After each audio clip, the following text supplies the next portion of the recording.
So a core part of our degree training course here for archaeology students is that they get to spend time out in the field learning how to do archaeology. And this is our field store. This is where we have all of our equipment: buckets, trowels, ranging poles, drawing boards, every single piece of equipment that we need to be out on site doing excavations. And for the last 4 years, each summer, the university has been going out to a place called Killerton, which is a National Trust estate. National Trusts are a huge charity in Britain that look after lots and lots of historic places and landscapes. And Killerton is an estate with a large house and gardens that belong to a family called the Ackland family. And we've been excavating there in partnership with the National Trust to find out more about their estate before it was a formal landscape and gardens. So, for example, there's an Iron Age hill fort in the middle of the site. There's also lots of evidence for medieval and post-medieval settlements. So in the first year, we were focusing on that area. But then 2 years ago, we were asked by the National Trust to concentrate on a place called Columbjohn, which is part of the Killerton estate, where the original house was that the Ackland family lived in before they moved to the main house, which is now open to the public today. So the reasons they wanted us to excavate at Columbjohn were because they didn't really understand where the manor house was, and they want to make sure that visitors to that area can understand it, so interpretation, for example. But they also want to know where the archaeology is in order to inform their landscape management of the area. So they've got a large grant at the moment from the government, from the Agricultural Department, DEFRA, to restore lots of that landscape to enhance it for climate change. So things like planting trees, restoring wetlands, making quite big changes to how the landscape is managed. And so they want to make sure that the archaeology is protected in their decision making about that landscape management. So all of the information that we provide to the National Trust will help make some decisions about that. It's also a really great training opportunity for our students because it's not that far away from our campus here, and it's a place where the students can learn how to dig, how to excavate, how to record, take photographs, draw and interpret the findings. We are now looking at all of our finds that we've got from the site. And the first thing that we do once we get everything off site, so all of our finds are washed on site and they're bagged up into little bags like this with the context number and what the material is. We're going through and quantifying, so literally just counting and weighing all of the different materials by type and by context, so where it's come from in the different layers that we've been excavating. There's a little bit of cleaning to do. Some of the things didn't get quite washed on site, and there's a little bit of kind of relabeling and sorting. And the reason we're doing it by material is so that those materials can then go off to the different specialists. So for example, the animal bone, an animal bone specialist will look at, the pottery, a pottery specialist will look at, etc. Some of the material we look at here in the university because we have specialists who can do their thing with that material. Some of the material we send off to specialists. So for example, the pottery will go to a local pottery specialist who knows lots about post-medieval pottery. We can have a look at some of the small finds we have. Some of the finds are special finds and we call these small finds. It doesn't necessarily mean that they are small, it just means that we actually record exactly where they come from on site. The rest of the finds are kind of by bulk, so where they've come from in general in the context that they're in. But some finds we give a specific, and we use our GNSS system, our survey system, to dot in and exactly the geographic position of where those finds were found. So I can show you a couple of those close up. So one of the things, we're excavating an Elizabethan manor house, and we're excavating the various courtyards and rooms and buildings where people lived in the Elizabethan period. So that's the kind of late 16th century and into the 17th century. And one of the most common finds we get, which are these easily lost little pins. So this is what we call a dress pin. It's copper alloy, and these are called round-headed pins. You can see that the round head at the end there. And these fine pins would have easily been dropped between floorboards and then basically just fallen down as the building has become ruined. And these were used in the Elizabethan period to pin together elaborate headdresses and clothing. So these were part of the kind of fashionable kind of clothing of the time. Other aspects of kind of personal items or clothing that we get, this for example is a little shoe buckle. It's broken, but you can see it would have had, this is where the tang would have been across, either a shoe buckle or perhaps a very, very fine belt buckle, but by the size of it, probably more likely a shoe buckle. Again, the greenish colour suggests it's copper alloy. and it's come off somebody's shoe. Slightly more interesting finds that we've had this year from one of our trenches were these 2 lead cloth seals. Let's get them out for you to see. So these are lead items. They're little folded over objects, and they would have been originally attached to cloth. At this time in the sort of 16th century, cloth was taxed by the crown, and it had to be of a certain quantity and a certain size and a certain quality for it to be taxed. And these seals were added basically to the edge of the cloth to say that this cloth had passed muster, that it was good enough quality to be taxed, and it adhered to all the standards.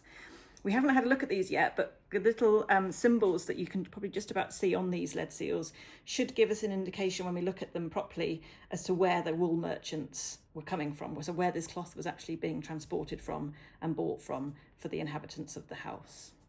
So one of the really exciting things that we had this year from the excavations was decorative plaster. And this is really exciting because it's a really high status thing to have in your house. I don't know if you can see, but these are basically kind of pieces of cornice and these oval sort of cartouche pieces. These would have been arranged sort of probably in with one oval shape and then one cornice piece to create a kind of border around the edge of the room. And we've also got some really lovely pieces that have actually got oak leaves on them and other sort of heraldic devices, oak leaves here and an acorn, for example. So these are probably from a ceiling, possibly from a mantle piece or a cornice around the top of a room. The really nice thing about the oak leaves is that the Ackland family believed that their name came from Oakland, Ackland.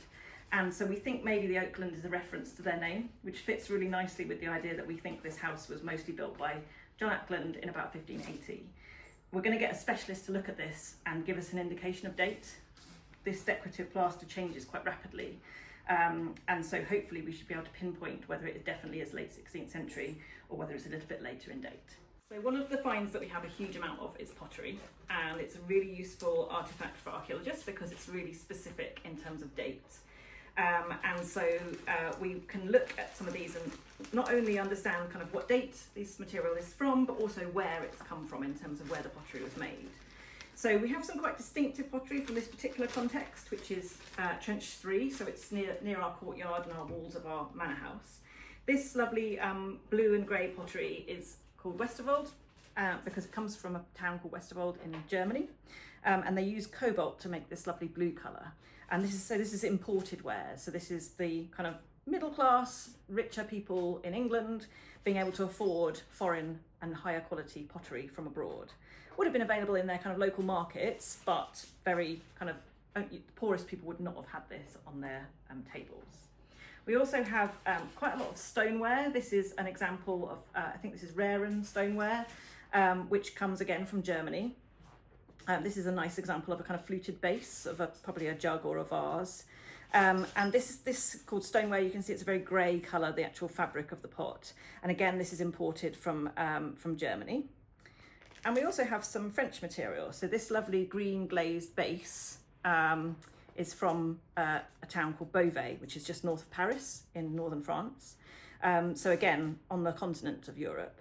And again, this is very high status. You get them in this lovely bright green colour, and you also get them in bright yellow. So this is all great material for telling us the date that the house was occupied, but also the connections and the wealth of the family that lived there. So other finds from the site give us an indication of what the buildings actually looked like. So we get lots of this, which is ceramic roof tile. It's glazed, green glazed. These would have been pieces that actually stood along the ridge of the roof. And actually quite a lot of the ones we've got are shaped and sculpted. So they're sort of fashionable green glazed roof tiles of this period. So lots and lots of CBM. We call it CBM because it's ceramic building material, but we know that these are roof tiles.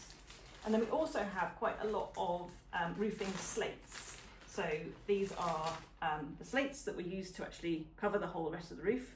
Quite a lot of them have these nail holes in them, how they would have been attached to the wooden beams of the roof. thousands and thousands of roofing slates. We don't keep them all. We only keep the ones that have got the holes, or we keep ones that are so complete that we can actually see the original size of the roofing slate. And we also know that the walls of the buildings were volcanic stone. So a lot of that we don't keep because it's not actually even been worked or shaped. It's just loose rubble, large blocks of stone. And that volcanic stone comes from the hill right next to where the house is located, which was a volcano and has lots of volcanic rock. So we know the buildings were stone walled. We know that they had, some of the interiors had plaster ceilings. We know that they had slate roofs and they were capped with these lovely ceramic ridge tiles. So we've got a fairly good impression of what the building looks like. We also have some material called beer stone, which is kind of like a hard chalk material. There's a fragment of it here. This beer stone is actually from a place called Beer, which is in South Devon on the south coast of England. And this is a very, very hard chalk-like material, and it can be shaped into architectural pieces. And we know that these were used on site from material we had from last year's excavations that show that they were used for mullions, so parts of windows, and also tracery, so sort of decorative pieces around the top of windows and doors. So again, we can imagine the house had quite fancy kind of architectural features that were made of this stone too. Okay, so some of the more exciting finds that we had from the site is this beautiful little part of a melon bead. It's called a melon because of the kind of shapes of it. And it's probably glass or faience.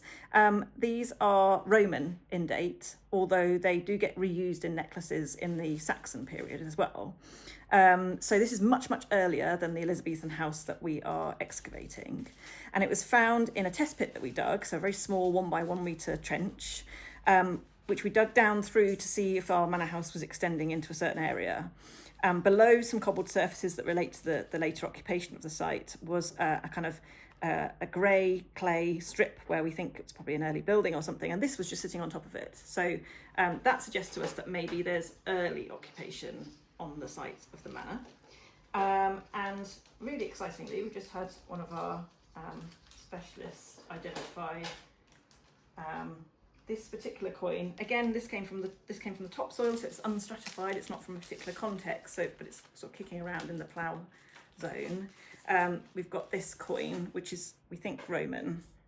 Not yet worked out the exact date or the emperor that it relates to, but again suggests some early activity on the site that might be Roman. So yeah, that's quite exciting. Some of our trenches last year and this year were targeting some linear features that we could see on our geophysical survey, so features below the ground that we were detecting. And one of those this year turned out to be an Iron Age ditch, or what we think is an Iron Age ditch. And quite a lot of material from those ditches is this material. So this is worked stone, this is flint, this is the actual this is local flint. It's called chert sometimes, this sort of brownish flint. And this is basically fragments from where people have been knapping flint to make tools in the prehistoric period.